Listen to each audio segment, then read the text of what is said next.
Video ആണ്. തന്റെ ഗുരുവിന് വേണ്ടി ഒട്ടകത്തെ പോലും മുതുകിൽ കയറ്റാൻ തയ്യാറായ ശിഷ്യനെ കഥ നിങ്ങൾ കേട്ടിട്ടുണ്ടോ? ഒരിക്കൽ ഒരു ഗുരുവിന് 2 ശിഷ്യന്മാരുണ്ടായിരുന്നു. 2 ശിഷ്യന്മാരിൽ രണ്ടാമത്തെ ശിഷ്യനോട് ഗുരുവിന് ഏറെ സ്നേഹം. അപ്പോൾ സ്ഥിരം സന്ദർശകനായ ഒരാൾ വന്ന് ചോദിച്ചു, ഗുരു, അങ്ങേക്ക് എന്താണ് ഈ രണ്ടാമത്തെ ശിഷ്യനോട് ഇത്ര സ്നേഹം?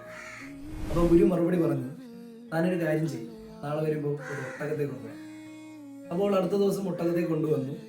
എന്നിട്ട് ഒന്നാമത്തെ ശിഷ്യനോട് പറഞ്ഞു, മകനെ, നീ ഒട്ടകത്തെ ഈ ടാങ്കിന് മുകളിലേക്ക് കയറ്റുക.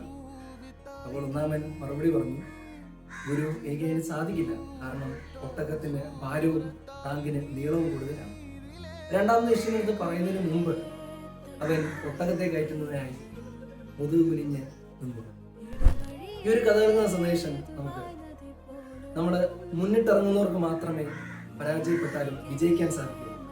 എന്നിരുന്നാലും മുന്നിട്ടിറങ്ങാതെ ഒരു കാര്യം ചെയ്യാതെ എന്നെ കൊണ്ട് സാധിക്കില്ല എന്ന് പറഞ്ഞു നടക്കുന്നവർക്ക് ഒന്നും ചെയ്യാൻ സാധിക്കില്ല. അതുതന്നെ